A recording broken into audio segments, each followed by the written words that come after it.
शिष्टमंडळ आलं होतं. त्या शिष्टमंडळाबरोबर आमची साधक बाधक अतिशय सकारात्मक चर्चा झाली. आपले जे वैयक्तिक प्रॉब्लेम आहे म्हणजे सगळ्या सिस्टमच्या अनुषंगाने त्या सगळ्या प्रॉब्लेम्स, अडचणी आणि काय करता येऊ शकेल, काय पद्धतीने असेल याच्यावरती अतिशय सविस्तर, सखोल आणि विचारपूर्वक आणि फार मस्त चर्चा झालेली आहे. या चर्चेच्या अनुषंगाने काही ज्या बाबी होत्या त्या बाबीच्या अनुषंगाने चर्चा करताना आम्ही काही मार्गदर्शन सांगितलं की कसं असावं, काय असावं, समोरच्यांचंही मार्गदर्शन घेतलं. तर ती एक बाब सगळ्यात महत्त्वाची आहे. आणि आजच्या या आपल्या जे काही आपण निवेदन दिलं त्या निवेदनाच्या अनुषंगाने अगदी संपूर्ण चर्चा झाली. त्याच्यानंतर यामध्ये चर्चा करताना शिष्टमंडळाने खरेदी विक्री संघाच्या अनुषंगाने ट्रेड सर्टिफिकेटच्या अनुषंगाने मुद्दा उपस्थित केलेला आहे. या मुद्द्याच्या अनुषंगाने आम्ही आमच्या वरिष्ठ कार्यालयाला लिहू. त्याचप्रमाणे आम्ही त्याच्यात काय अडीअडचणी आहे किंवा काय करता येईल किंवा अजून कशा पद्धतीने सांगायला पाहिजे याही गोष्टी शिष्टमंडळात उपस्थित असलेले वाघसाहेब असतील किंवा बाकी सगळी आरिफ खान साहेब हे सगळ्यांबरोबर अतिशय सकारात्मक चर्चा झालेली आहे. त्याच्यामध्ये कार्यालयाच्या स्तरावरती त्यांनी काही आमच्याकडे ज्या अडचणी होत्या त्याच्याबद्दल मागणी केलेली आहे. तर त्या मागणीबद्दलही आम्ही सकारात्मक आहोत आणि त्यातून कसा मार्ग काढता येईल, कशा पद्धतीने करता येईल तर ह्या पद्धतीने झालेलं आहे. आणि या संपूर्ण प्रोसेसमध्ये मी आपणाला एकच सांगतो की आपल्या ज्या मागण्या आहे, आपलं जे निवेदन आहे ते वरिष्ठ कार्यालयाला पाठवायचं म्हणून पाठवून नसून तो अतिशय सकारात्मक रीतीने चर्चा विनिमय जो झाला आहे ते नमूद करून आम्ही पाठवण्यात आहोत. आणि परत एक सांगतो, परत शिंदे साहब ने अगर 7 तारीख के पहले नहीं होता है तो उपोषण का अपन यहाँ पर बैठ सकते नहीं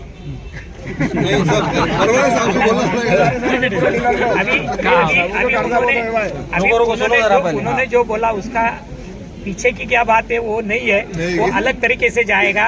ऐसी कुछ नहीं है.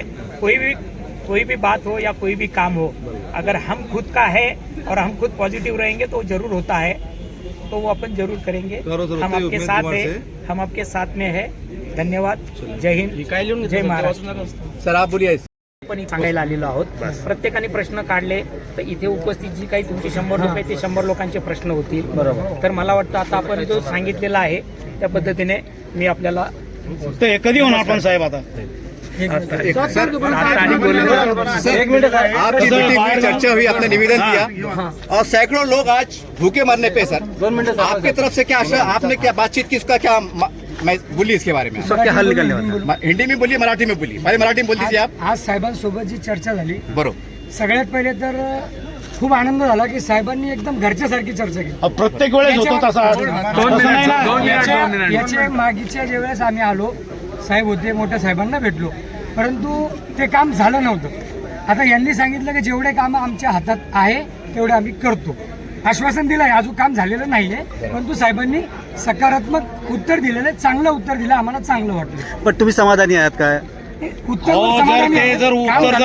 झालं काम तर समाधानी आहेत ना. दुसरी गोष्ट अशी आहे की राष्ट्रीय अध्यक्ष भारतीय वाहन खरेदी विक्री संघटना आरिफ खान सर आहेत, जिल्ह्याचे अध्यक्ष सोनवणे सर आहेत, मी जिल्ह्याचा सचिव नईम शेख आहेत, कधी कार्यकारी अधिकारी, सर्व पदाधिकारी. इथं यायचं कारण आम्ही साहेबाला एवढं सांगितलं की साहेब हे लोक एवढे परेशान झाले. और मी तुम्हाला सांगतो की आता मला साहेबांनी मध्येच काम धरलं म्हणून समाजात मला बोलायचं नाही, परंतु आत्महत्या यानी फांसी लेना इस्लाम में हराम है, इसलिए हम मर रहे नहीं तो नौबत ऐसी आई कि फांसी लेने की बारी. साहेब मी मराठवाडा अध्यक्ष आहे, मराठवाडा अध्यक्ष आहे, तर मला सगळ्या डीलरला मला इतके एक मिनिट नाही, एकही होणार राष्ट्रीय अध्यक्ष हो जाएगा. लेकिन अगर नहीं हुआ तो हम सबके सामने ये कहते हैं कि अभी जो ये लोग आए हैं ये हमारे सिर्फ 20% लोग हैं, अभी 80% लोग बाहर हैं.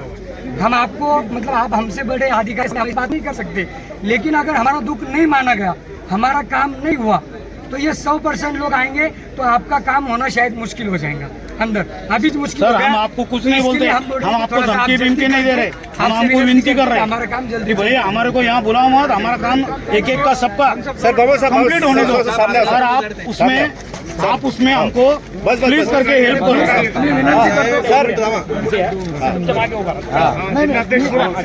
सर सांगा साहेब